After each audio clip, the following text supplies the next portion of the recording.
अस्सलाम वालेकुम फ्रेंड्स, आज मैं आपके लिए लेकर आई हूँ केक की रेसिपी।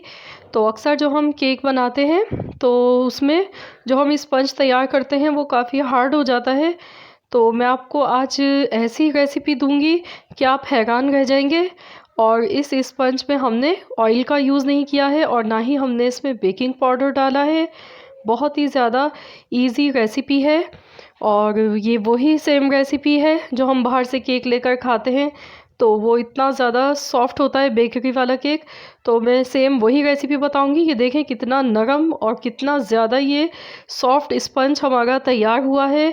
तो ये रेसिपी आपको कहीं भी नहीं मिलेगी। तो मैं आपसे ये रेसिपी शेयर करूँगी, ये बेकरी स्टाइल रेसिपी मैं आपको बताऊँगी कि किस तरीके से वो स्पंज बनाते हैं और अपने केक बनाते हैं। तो इतना नरम और इतना मज़े का उनका केक होता है कि दिल चाहता है कि खाते चले जाएं। तो सेम ये वही रेसिपी हम आपको आज बताएंगे। तो ये आप देख सकते हैं। तो ये हमारा केक कितना सॉफ्ट है, ये देखें मैं हाथ में ऐसे इसको पकड़ रही हूँ तो आपको अंदाज़ा हो रहा होगा कि ये किस कदर नरम, मुलायम और सॉफ्ट बना है। और बहुत ही ज़्यादा इजी आसान रेसिपी है इसकी। तो चलिए हम इस केक की रेसिपी देख लेते हैं। तो इस केक को बनाने के लिए मैंने यहाँ पर 3 अंडे ले लिए हैं और अंडों का रूम टेम्परेचर पर होना ज़रूरी है, ठंडे फ्रिज के अंडे नहीं होने चाहिए। और चीनी ली है मैंने 75 ग्राम। 75 ग्राम ही हमारे पास यहाँ पर मैदा है और चीनी हमने दानेदार यूज़ कर रहे हैं इसमें। तो सबसे पहले मैंने एक बॉल लिया है और इसमें मैं ये अंडे डाल दूँगी। और अब हमने इसमें चीनी डाल दी है। अब हमें इसको बीट करना है। तो इसको बीट करना है, हमें इतना करना है कि ये क्रीम की फॉर्म में आ जाए। और इसको हमें तकरीबन 5 से 7 मिनट तक इसको बीट करना है अच्छा सा। तो इसी से ही हमारा केक बहुत ज़्यादा नरम और सॉफ्ट तैयार होगा। तो इसमें हमें बेकिंग पाउडर की कोई ज़रूरत नहीं पड़ेगी और ना ही इसमें मिल्क जाएगा ना ऑयल जाएगा। बहुत ही ज़्यादा इजी हम ये तरीके से इसको बनाएंगे और इंतहाई मज़ेदार और सॉफ्ट केक हमारा ये बनेगा। तो जो बेकरी से हम लेते हैं तो वो इसी तरीके से ही वो बनाते हैं स्पंज।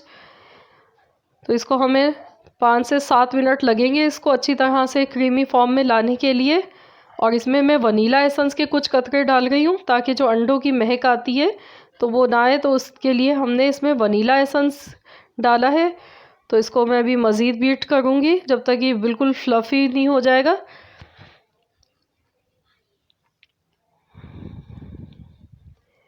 तो ये देखिए इसको बीट करते हुए मुझे 7 मिनट लगे हैं और ये क्रीमी फॉर्म में आ चुका है। तो अब हमें इसमें मैदा डालना है। तो मैं इसमें पहले 2 चम्मच डाल गई हूँ, थोड़ा थोड़ा करके हम डालेंगे। तो छलनी से छान के ही डालना है मैदे को। और अब मैं इसको इस स्पैचुला से मिक्स कर लेती हूँ और हल्के हाथ से मिक्स करना है इसको मैदे को। अगर आप बहुत ज़्यादा तेज़ी से हाथ चलाएंगे तो फिर हमारा केक जो है वो राइज़ नहीं होगा और हार्ड हो जाएगा। तो इस टिप का आपको बहुत ज़्यादा ख्याल रखना है। अब मैंने बाकी का मैदा ले लिया है, ये भी मैं इसमें कर लेती हूँ। तो जो बेकरी वाले होते हैं वो स्पैचुला यूज़ नहीं करते हैं, वो तो डायरेक्ट हाथ से ही इसको मिक्स करते हैं।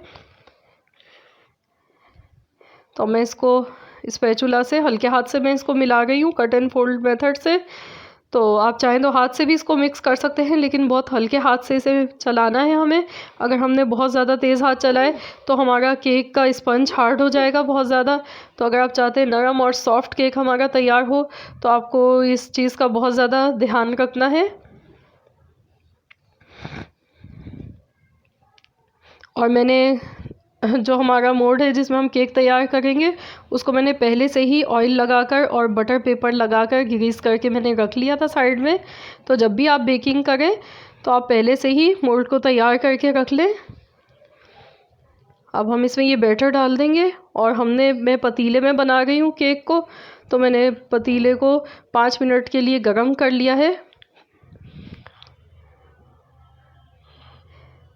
तो ये हमने इसमें बैटर डाल लिया है और अब हम इसको डैब टैप कर देंगे ताकि इसकी जो भी एयर हो वो निकल जाए इसमें से।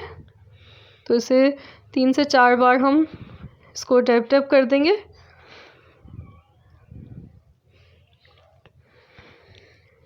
तो चलिए अब हम इसको बेक होने के लिए रख देते हैं पतीले में। तो मैंने यहाँ पर एक स्टैंड बिछा दिया है और अब मैं इसमें रख देती हूँ और इसको 25 से 30 मिनट होंगे इसको बेक होने में।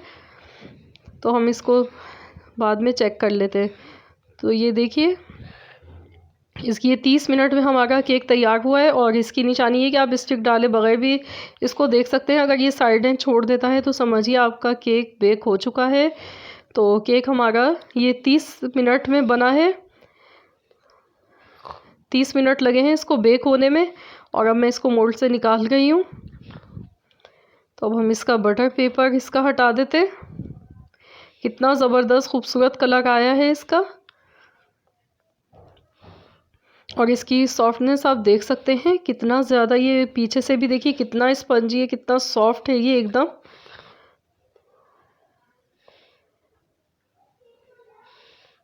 ये देखिए कितना ज़बरदस्त हमारा ये स्पंज बनकर तैयार हुआ है ये। तो मैंने आपको ये बिल्कुल इसकी जो ओरिजिनल रेसिपी है स्पंज की वो मैंने आपसे आज शेयर की है। ये देखिए हमने इसको बीच से कर लिया है और ये कितना ज़बरदस्त बना है। रेसिपी अच्छी लगे वीडियो को लाइक कर दीजिए और अगर आप चैनल पर नए हैं तो प्लीज़ चैनल को ज़रूर सब्सक्राइब कर लीजिए। तो मिलते हैं इंशाअल्लाह ताला बहुत जल्द एक और नई रेसिपी के साथ। तो जब तक के लिए अल्लाह हाफ़िज़।